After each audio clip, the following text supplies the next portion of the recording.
Graças a Deus. Muito bem, então vamos a Marcos capítulo 4, versículo 35 em diante, que diz assim: E naquele dia, sendo já tarde, disse-lhes: Passemos para outra margem. E eles, deixando a multidão, o levaram consigo, assim como estava no barco, e havia também com ele outros barquinhos. E levantou-se grande temporal e vento, e subiam as ondas por cima do barco, de maneira que já se enchia de água. E ele estava na polpa dormindo sobre uma almofada. E despertaram-no, dizendo-lhe: Mestre, não te importa que pereçamos? E ele, despertando, repreendeu o vento e disse ao mar: Cala-te, aquieta-te. E o vento se aquietou e houve grande bonança. E disse-lhes: Por que sois tão tímidos? Ainda não tendes fé? E sentiram um grande temor e diziam uns aos outros: Mas quem é este que até o vento e o mar lhe obedecem? Pai, fala aos nossos corações nesta noite, usando o poder incomparável e extraordinário da Tua palavra.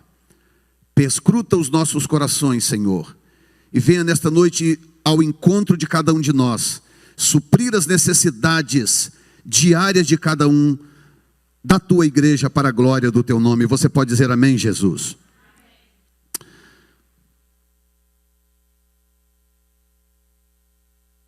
Algumas coisas me chamam a atenção nesse texto,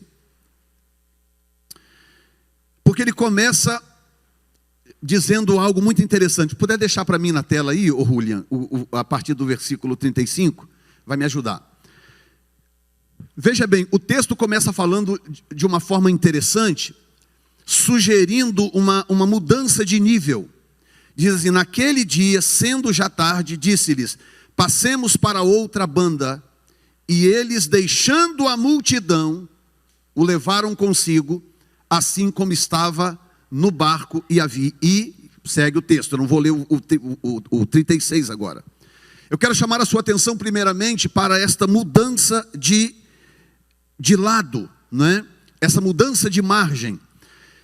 Na região em que Jesus operava ali, na região da Galileia, Tiberíades principalmente, havia o chamado Mar da Galileia, que o nome engana um pouco, porque não era na verdade um mar, era o desembocar de um rio, e era um lago de água doce, por isso também que se chamava Lago de Genezaré, Mar da Galileia, mesma coisa.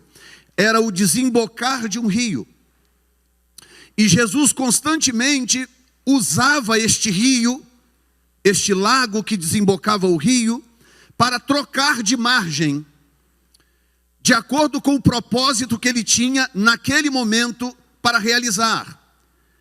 Escute bem o que eu vou te dizer, hein? O motivo número 1 que fazia Jesus trocar de margem era a multidão. Ele trocava de margem normalmente por causa da multidão. Mas que coisa estranha, pastor. Jesus não gosta de multidão? Ele gosta de multidão. O que ele estava tentando evitar era exatamente o que normalmente acontecia, que era as pessoas se aglomerarem a ele, interessadas apenas em coisas como cura divina ou multiplicação de pão. Era muito comum Jesus estar andando e aquele mundaréu de gente. Um pouco antes aqui desse texto, tem uma história ali das pessoas vindo a ele, se lançavam sobre ele, e ele virava para Pedro e falava: Deixa sempre um barquinho reservado para mim. Sempre um barquinho reservado. Por quê? Porque ele não queria que a multidão lhe apertasse. E aí o texto, pouco antes aqui do capítulo 4, o texto, no próprio capítulo 4, o texto diz que as multidões vinham a ele, e porque sabiam dos milagres que ele fazia, e elas vinham a ele, e elas começavam a pressioná-lo, porque elas queriam, as pessoas estavam interessadas numa cura física, ou interessadas em comer pão de graça. Ah, pastor, será? O próprio Jesus falou. O próprio Jesus chegou para a multidão e falou assim: eu sei porque vocês estão me seguindo. Vocês estão me seguindo porque eu dei pão para vocês de graça para comer. Eu multipliquei o pão para vocês comerem, e vocês comeram de graça. E é por isso que vocês estão me seguindo agora. Vocês não estão me seguindo por causa das palavras que eu digo. Vocês estão me seguindo por causa do pão que eu dei a vocês. Ele, o próprio Jesus, falou isso. Então agora veja bem. Naquele dia, sendo já tarde, disse: passemos para o outro lado.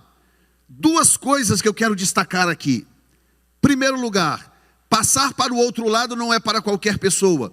Passar para o outro, cruzar um rio, passar para o lado de lá. Nós moramos à beira do rio Amazonas, uma época, no comecinho do nosso casamento, e pertinho mesmo, quando eu digo pertinho eu saía da minha porta, andava 2 minutos, molhava os pés do rio Amazonas, literalmente.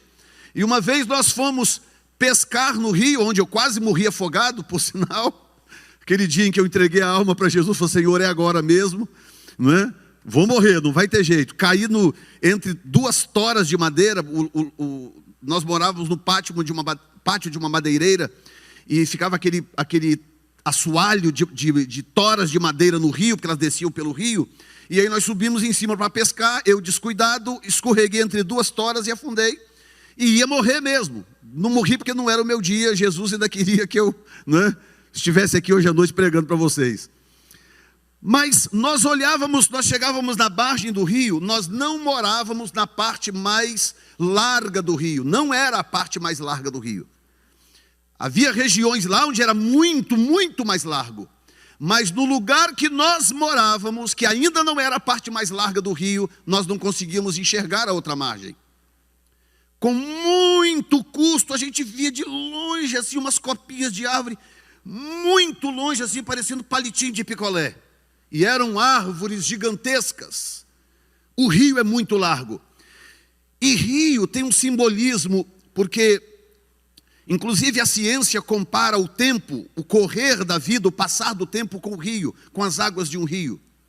Por quê? Porque o segundo, agora que acabou de passar, ele não volta mais. Esse momento que eu estou aqui agora usando e falando, ele é um momento, ele vai passar em 1 segundo. E eu entro imediatamente dentro de outro segundo. E esses segundos sucessivos que vão passando, é o tempo que passa que a gente não percebe. Daqui a pouco termina o culto, 8 e pouca, passou. Chegamos aqui 6:30, o tempo passou, esse não volta mais. Então, o tempo, a vida corre à semelhança de um rio. Você está na beira de um mar, você basicamente, os seus pés são molhados pela mesma água. Se você ficar na beira de uma praia, os seus pés provavelmente serão molhados pela mesma água várias vezes.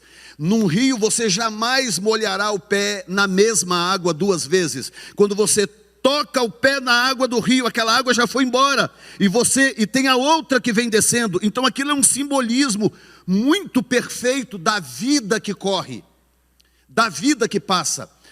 Sendo assim, você nunca beberá a mesma água de um rio, você nunca se molhará na mesma água de um rio. Escute bem, dentro de um rio você nunca tem a mesma chance 2 vezes. Assim é a vida. E Jesus se relacionava com aquele ambiente onde um rio era sempre o divisor. E ele estava sempre à margem do rio, e de vez em quando cruzando os lados, para que as pessoas à sua volta não se acomodassem com aquilo que elas haviam entendido ou percebido a respeito de quem era Jesus ou do que ele era capaz de fazer. Escute bem, deixa eu desacelerar um pouco aqui. Aquela multidão vinha a Jesus interessada em alguma coisa. Jesus curava, sim ou não? Jesus multiplicava o pão, sim ou não? Jesus fazia milagres, sim ou não? Isto é o que eles conseguiam enxergar nele. Era o que eles conseguiam. E aquelas mesmas pessoas que comeram o pão que ele multiplicou, várias que foram curadas por ele, quem sabe, aquela mesma multidão um dia diria: solte Barrabás e crucifique Jesus. Porque aquela multidão só conseguia enxergar em Jesus algumas coisas, mas não conseguiam enxergar nele outras coisas mais profundas.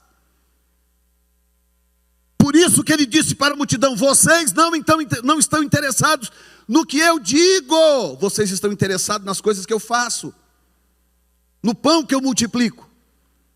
Em outras palavras, eu posso fazer coisas mais profundas do que vocês imaginam. Eu posso fazer coisas mais profundas do que vocês esperam. Eu posso fazer coisas profundas que vocês nunca experimentaram. Basicamente era isso que Jesus estava dizendo para aquela multidão. Então, quando aquela multidão estava aglomerando, todo mundo interessado nas mesmas coisas, o que Jesus fazia? Jesus dava uma dessa: vamos atravessar, vamos para outra margem. Ou seja, o rio é a vida que corre, é a vida que vai passando.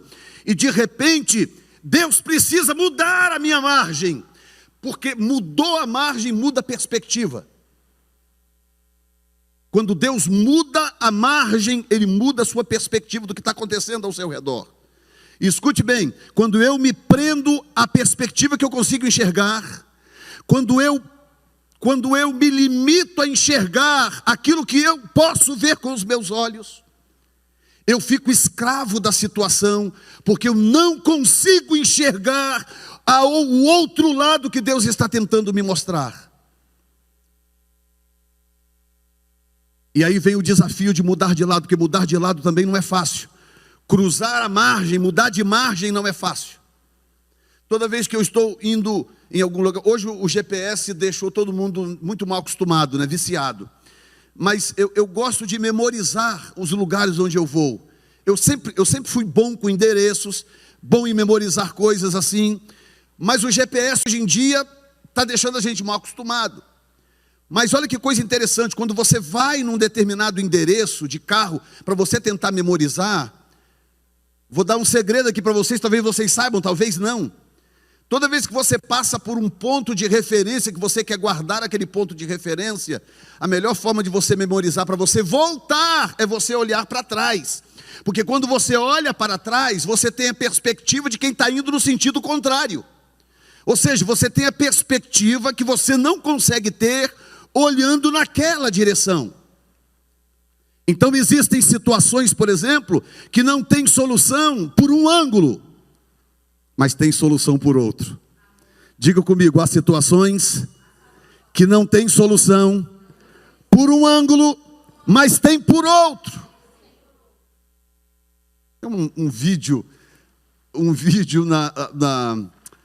acho que no YouTube ou no Facebook, um dos dois, no YouTube com certeza. É um vídeo tão engraçado porque ele é muito surpreendente. Tem um incêndio acontecendo num lugar parecendo uma fazenda, e dizem que é em Portugal, eu não posso dizer que sim, mas parece que sim pelo sotaque. E aquele incêndio, e vem um camarada correndo, dois caras correndo do incêndio. E o portão está trancado, com cadeado. E o camarada, um deles vem na frente, o outro vem correndo lá atrás, o outro já está no portão. E tem alguém do lado de cá filmando. E o camarada no portão ali e tal, o cadeado fechado, e o cara naquela luta e tal. Aí tem uma greta embaixo e o portão é alto. Então ou ele sobe no portão e pula por cima, ou ele se rasteja por debaixo e passa por baixo. Aí o camarada se jogou no chão, e aquele aperto para passar debaixo do portão, aquela luta, aquele aperto, nisso que ele está se espremendo para passar debaixo do portão, o outro alcança ele. Quando o outro alcança ele, o outro vai pelo lado, e do lado assim do portão tinha um buraco na passagem. O portão, a cerca acabava, a cerca parava aqui. E aí o outro que está vindo vem, dá a volta, passa pelo buraco tranquilo, cruza, e o outro está lá se espremendo, conseguiu passar, mas com muita dificuldade, porque ele só conseguia enxergar a situação pelo ângulo limitado em que ele estava. E se o outro que vinha de longe e que tinha uma visão mais ampla, conseguia encontrar uma saída e uma solução que o outro não conseguia enxergar. Escute bem o que eu vou te falar.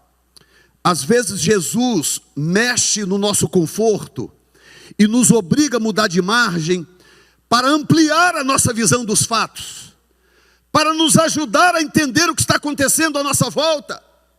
Número 2, Ele nos leva a mudar de margem porque Ele não quer nos confundir com a multidão. Naquele dia, sendo já tarde, disse-lhes: passemos para o outro lado. E eles, deixando a multidão, o levaram consigo. Olha a grande diferença entre os que cruzaram a margem para os que ficaram. Os que cruzaram a margem levaram Jesus consigo. Os que ficaram viram Jesus indo e não se incomodaram. E sabe o que eles faziam muitas vezes, irmãos? Você vai ver isso nos evangelhos. Porque, como eu disse, o rio descia, o rio Jordão descia e culminava nessa região. Então, o lago morria num certo ponto. As pessoas iam, davam a volta muitas vezes no lago para poder chegar do outro lado, para ir atrás de Jesus, porque, de novo, elas estavam novamente interessadas naquilo que Jesus podia fazer e não interessadas nos princípios que Jesus ensinava. Tem alguém me acompanhando nesta noite? Diz que deixando a multidão, levaram consigo. Então levaram Jesus consigo. Parece óbvio o que eu vou dizer, muito óbvio até. Mas nós precisamos aprender a levar Jesus conosco, irmãos. Nós precisamos aprender a levar Jesus para as nossas decisões financeiras, para as nossas decisões familiares. Precisamos aprender a levar Jesus para o nosso dia a dia, para o nosso trabalho. Sempre perguntar a Ele antes. Ah, pastor, eu já perguntei 10 vezes, eu nunca ouvi Ele falar nada. Mas aí é que está o segredo. Provavelmente Ele não vai te responder de forma audível, como você ouve eu bater nessa madeira. Mas quando você ora, clama, fala com Ele, quando você inclui Ele no processo, guess what? Ele vai providenciar um meio de que aquilo se alinhe com a vontade dEle para a sua vida. Ele não vai permitir que você ande em círculos, batendo cabeça. Porque Ele te ama. Ele te ama. E Ele não quer, sob nenhuma circunstância, que você saia por aí batendo cabeça, fazendo bobagens. Irmãos, que coisa triste. Você sabia que uma decisão errada, você sabia que uma posição impensada, às vezes pode nos custar anos. Anos. Quando às vezes eu faço coisas impensadas sem perguntar a Deus, sem levar em conta o que Deus quer, aquilo pode gerar anos de atraso na minha vida. Anos de atraso. Porque como a vida é um rio que corre, e aquela água que passou ali, ela não volta mais, tem que esperar agora outra oportunidade que vem lá não sei de onde. Deus realinhar o fluir da vida para dar a mim ou a você uma nova oportunidade quando nós jogamos fora oportunidades dadas por Deus. E é muito fácil nós tentarmos impor a Deus a nossa vontade, como se tivesse que ser a vontade dEle. Então esse grupo aqui tinha uma grande vantagem em relação à multidão. Era um grupo que sabia que não podia andar sem Jesus.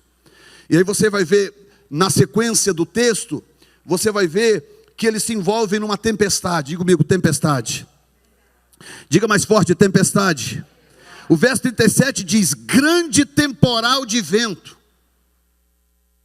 Oh, grande temporal de vento. Deus vem falando conosco já há alguns dias, através da Zandra. Outros irmãos tiveram sonhos e visões de Deus aí, deixando a gente em alerta, em vigilância, em oração, porque ataques virão, porque setas virão. E isso é muito sério, porque esses ataques diabólicos, eles vêm para, basicamente, causar um efeito em você. Eliminar a força da sua fé. O que acontece quando você crê em Deus e você começa a crer, esperar, dizer, profetizar, tal, e aí aquilo não acontece dentro do tempo que você imaginava, que você esperava? O diabo vem em seguida, que a Bíblia o apresenta como acusador dos irmãos, ele vem em seguida e começa a bombardear a mente do homem, com pensamentos negativos, de derrota, de desistência, começa a lançar pensamentos anti-Deus. E como nós temos uma agenda pessoal, como nós temos expectativas próprias, Quando Deus não responde dentro daquela expectativa, o diabo tem a oportunidade perfeita de começar a lançar dúvida a respeito do amor de Deus, do cuidado de Deus e da proteção de Deus. Porque a função dele é colocar dúvida no seu coração. Será que Deus realmente me ama? Será que Deus realmente se preocupa comigo? Será que Deus tem um plano na minha vida? Será que Deus se interessa por mim? Estava traduzindo o pastor Darren, esse que pregou domingo à noite aqui na igreja. No domingo de manhã eu estava traduzindo ele na igreja do Diego. E ele falando exatamente sobre isso, sobre a única pergunta que é unanimidade no mundo inteiro entre os seres humanos. Existe uma pergunta que é unanimidade no mundo inteiro entre todos. E a pergunta é: será que a minha vida tem significado? Será que existe uma razão para eu existir? Para eu estar aqui de pé ou sentado assistindo um culto? Será que é uma razão para eu levantar amanhã e começar mais uma semana de labuta e de trabalho? Existe um significado para a minha vida? Deixa eu te dizer uma coisa. Se você estiver no meio da multidão, não há significado para a sua vida. Pastor, como é que eu sei que estou no meio da multidão? Fazendo as coisas repetidamente, todos os dias, sem nenhuma conexão com a vontade de Deus e sem se enganjar no plano de Deus. Plano de Deus. Diga comigo, plano de Deus. Vem cá, irmão Doni, por gentileza. Quando o espermatozoide do pai do Doni encontrou o óvulo da mãe dele, no ventre da mãe dele, que gerou o início de uma vida, e que seria esse homem abençoado que nós temos hoje aqui, o que acontece? Aquela fecundação aconteceu porque Deus tinha e tem um plano para a vida desse indivíduo aqui. Deus tem um plano. Se ele viver a vida dele inteiro desconectado do plano que Deus tem, o que acontece? Fica aquela vida meio incompleta. Pode ser um bom homem, honesto, trabalhador, pai de família, mas fica uma coisa incompleta. Porque eu não criei a mim mesmo. Você criou a si mesmo? Não, nós não criamos a nós mesmos. Então, há um plano de Deus com este homem que não há comigo, não há com ele, nem com ela, não com ela. Deus tem um plano com ele. Por isso que o DNA dele é único, as digitais dele são únicas, as digitais são únicas, e dizem que há 16 diferenças entre uma digital e outra. 16 pontos que separam uma digital de um indivíduo do outro. Você imagina, são 7 bilhões de pessoas. Há 16 diferenças na digital do Doni em relação à digital de qualquer outra pessoa aqui e dos outros 7 bilhões de pessoas no planeta Terra. E as empresas de alta segurança, como Banco Central, Banco disso, NASA e não sei o que lá, não se contentam com isso, eles vão para a retina. Tem 160 diferenças na retina de um indivíduo em relação a todas as outras retinas do mundo. Ou seja, Deus criou esse indivíduo aqui único.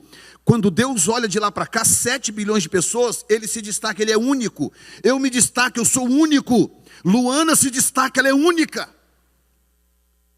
Código genético é específico, a estrutura é específica, o temperamento, tudo nele é específico. Você está me entendendo, meu irmão? Te alegra saber que você é único para Deus, que não tem ninguém que possa substituir você diante de Deus. Você é único para Deus. Único.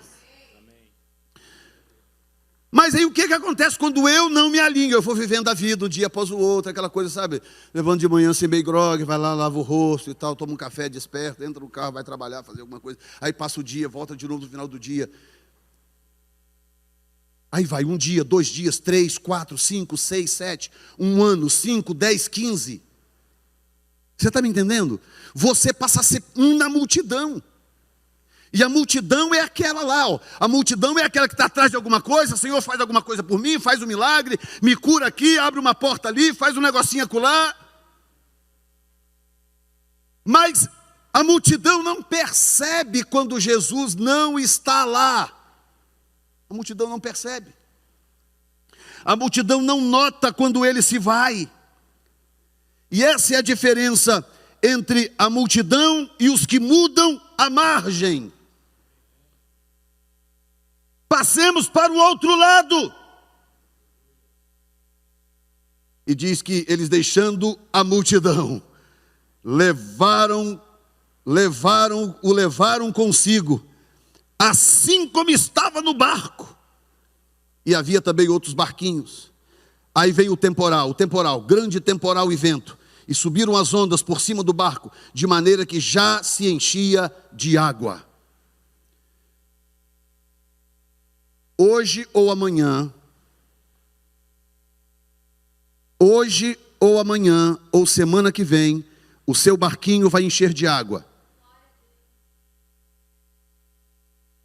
Mas isso não significa que você precisa entrar em pânico. Isso não significa que você tem que se desesperar.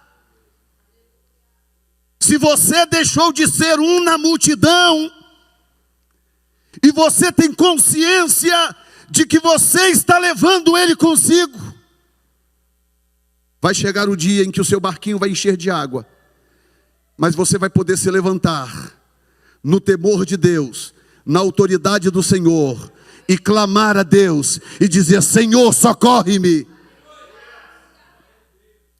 Quem não tem Jesus no barco não tem o que clamar. Vai clamar o quê?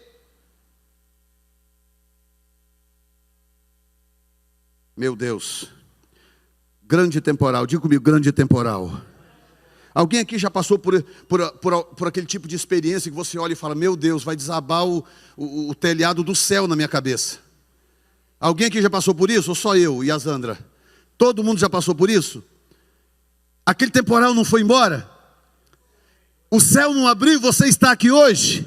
Deixa eu te dizer, os que vierem também passarão, e você permanecerá, porque Deus não vai te abandonar.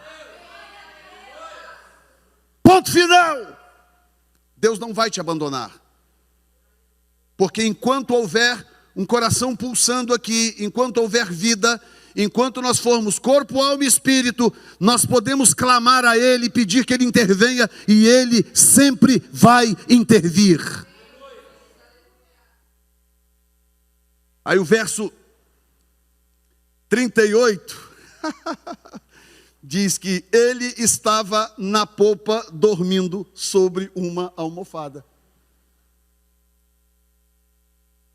Quer prova maior de que ele tem o controle de todas as coisas?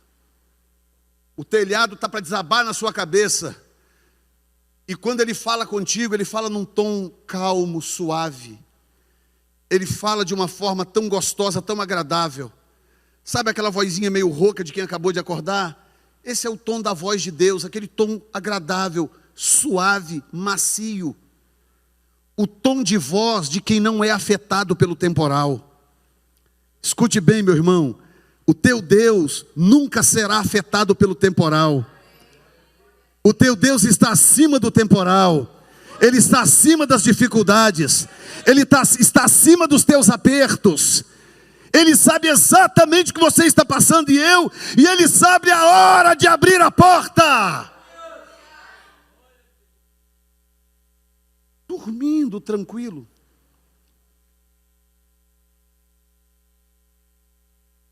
Teve uma novela agora recente sobre Jesus, da Record.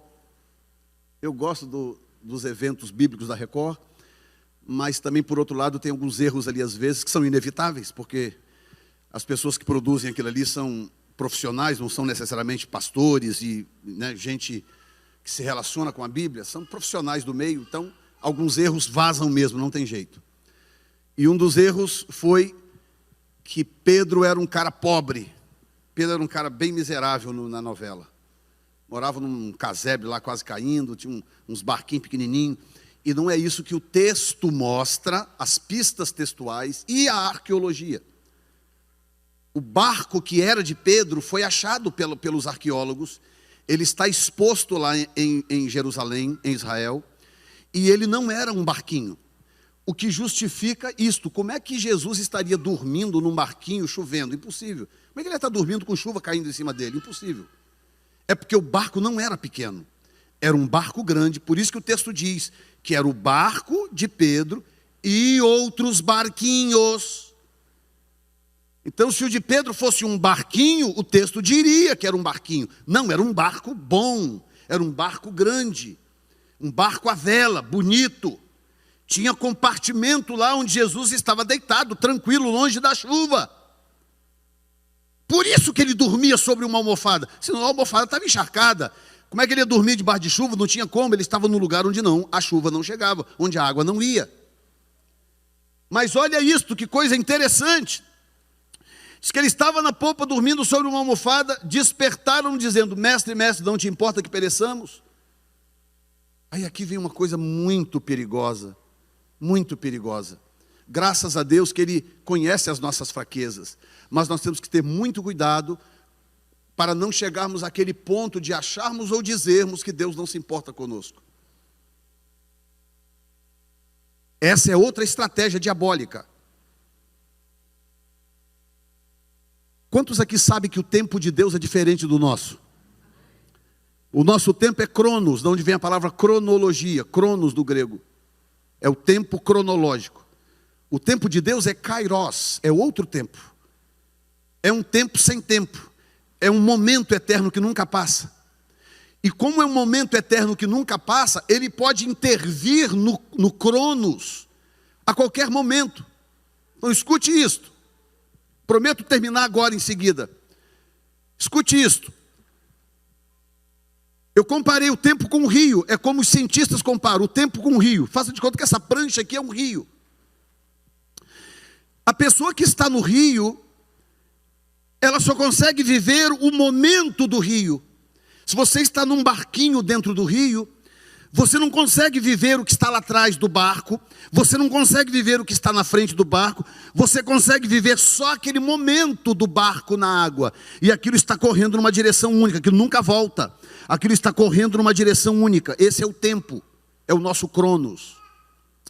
Agora, quem está fora do rio, quem está numa posição elevada, fora do rio, consegue enxergar o começo, o meio e o fim do rio. E ele consegue ter acesso a qualquer parte do rio. Deus é assim.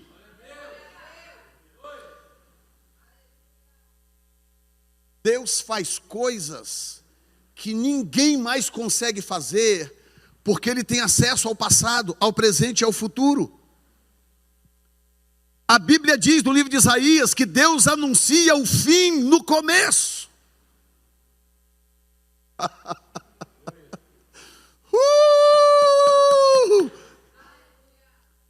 Deus anunciou o seu fim no começo. Quando a coisa pegou lá no ventre da sua mãe, Deus já anunciou o fim. Por isso que o texto diz: nunca houve, nem jamais existirá um Deus como o nosso, que trabalha por aqueles que nele esperam. Por isso que tem visões no Apocalipse, anunciando a tua redenção. Porque Deus já determinou que você vai vencer. Você só tem que resistir os momentos no rio, que para você são muito difíceis, porque você só consegue ver aquele momento no rio. Ele está acima do rio. Ele tem controle do rio. Ele está assistindo o rio passar, mas ele consegue assistir o início do rio, ele consegue assistir o final do rio, ele tem domínio total do rio. É por isso que há momentos em que ele te incomoda mudar de margem. Como assim? Aqueles momentos da vida em que você percebe que precisa decidir alguma coisa, você precisa buscar mais a Deus, você precisa investir em oração, você precisa ter mais intimidade com Deus. Do jeito que a vida está indo, não vai funcionar. É Ele te incomodando a mudar de margem. É Ele te incomodando a assumir uma postura diferente, uma postura nova. Porque o plano que Ele tem com você é grande demais. Digam glória a Deus. Você acha que Deus colocaria você na nação mais rica e mais poderosa da terra por acaso? Pensa comigo. Quantas pessoas gostariam de estar aqui hoje e não estão, tentaram e não chegaram? Você acha que foi por acaso que Deus plantou você aqui,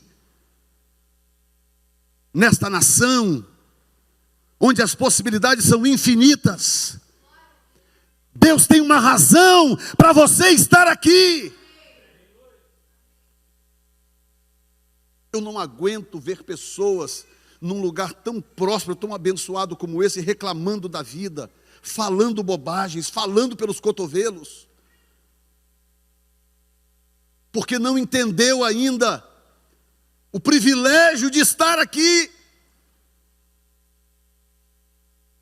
Se você quer saber o que é morar aqui, ir embora fora da hora e ter que voltar depois, conversa com o Cristiano. Pede para ele contar o testemunho dele. É um privilégio viver aqui, com todos os apertos e dificuldades. É um privilégio morar nesta nação. E Deus plantou você aqui.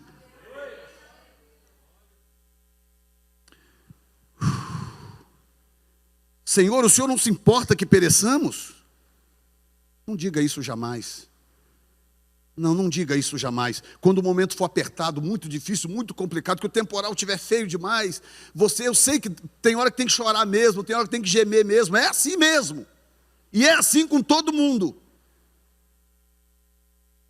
Mas pelo menos para e diga: Senhor, me ensina a lição que eu preciso aprender. O que eu preciso aprender dessa lição, Senhor?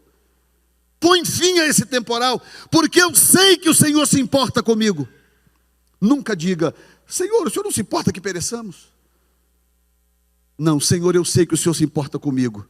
Então põe fim a este temporal no nome de Jesus. Eu estou declarando o fim de certos temporais aqui no nome de Jesus. Eu estou declarando o início da bonança na vida de alguns aqui no nome de Jesus. E o verso 39 diz: e ele, despertando, repreendeu o vento e disse ao mar: cala a boca! Cala-te e aquieta-te. E o vento se aquietou e houve grande bonança. A única pessoa capaz de tratar um vento veemente de um grande temporal como se fosse um cachorrinho é Jesus. Jesus se levanta do nada, no meio da tempestade, quando você acha que ele não está lá, que ele esqueceu, que ele se levanta e diz: aquieta-te, cala-te, e o tornado, o furacão passa. E vem a calmaria. Eu trabalhei uma época como representante comercial lá no estado do Espírito Santo.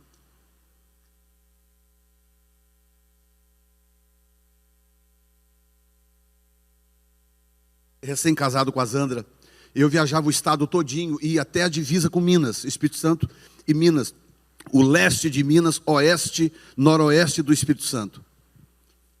E tem uma cidade chamada Mantenópolis, que ela faz divisa com uma região de Minas, que é Mantenas e Cachoeirinha de Mantenas.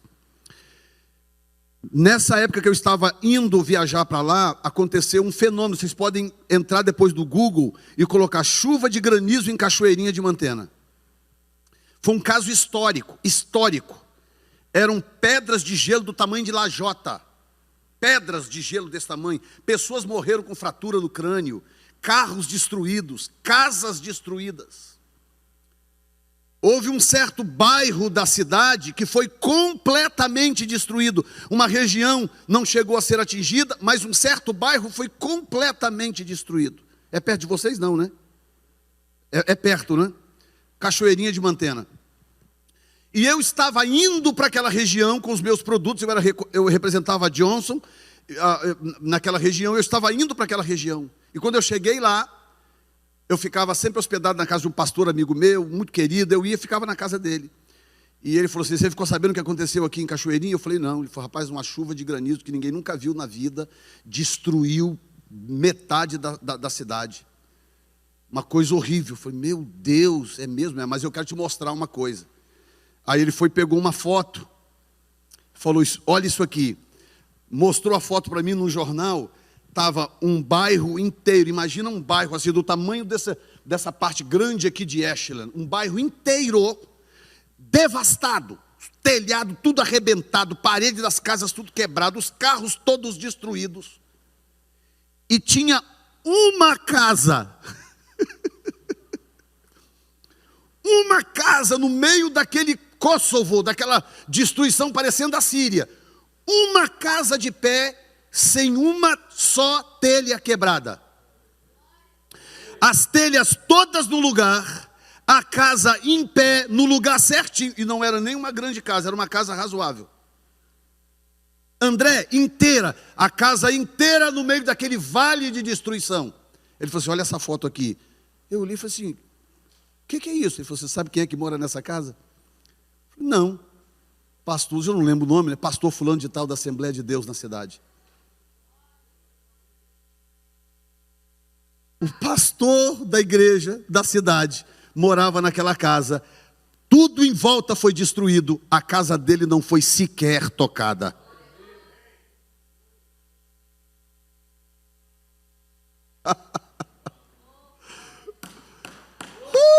Meu Deus! Enquanto você ora de madrugada, eu não sei quantos aqui ainda perdem ou gastam, investem horas na madrugada orando. Enquanto você ora, às vezes de madrugada, ou cedinho ao amanhecer, escute só, anjos do Senhor estão trabalhando a seu favor. Anjos do Senhor, um anjo de Deus, um anjo só, aparece no Apocalipse. Ele é tão grande que ele põe um pé no sol e põe um pé na terra, de tão grande que ele é. Um anjo só pode parar uma tempestade inteira que está vindo contra a sua casa, contra o seu casamento, contra a sua vida, contra a sua saúde.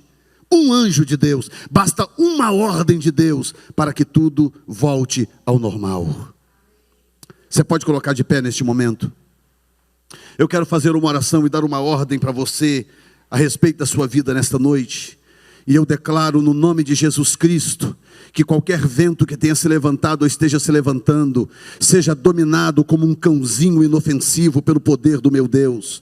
O poder do teu Deus vem agora sobre a tua casa, proteja o telhado da tua casa, proteja o interior da tua casa, proteja a intimidade da tua família, proteja as tuas finanças, o teu trabalho, em nome de Jesus Cristo de Nazaré. Vento, aquieta-te, no nome de Jesus, e que todo embaraço, toda destruição, seja agora dominada pelo poder de Deus.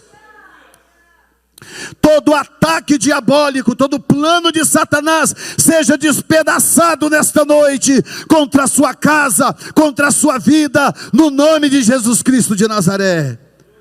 E que você prospere, que você encontre a bonança, que você acorde de manhã e tenha paz, que você chegue no final do dia e tenha paz no coração. Porque a mão do Senhor não se apartará da tua vida. No nome de Jesus Cristo de Nazaré. Você pode dar glória a Deus nessa noite, agradecer a Deus pela sua bondade, pela proteção dEle para a sua vida. Diga a Ele, obrigado, Jesus. Aleluia.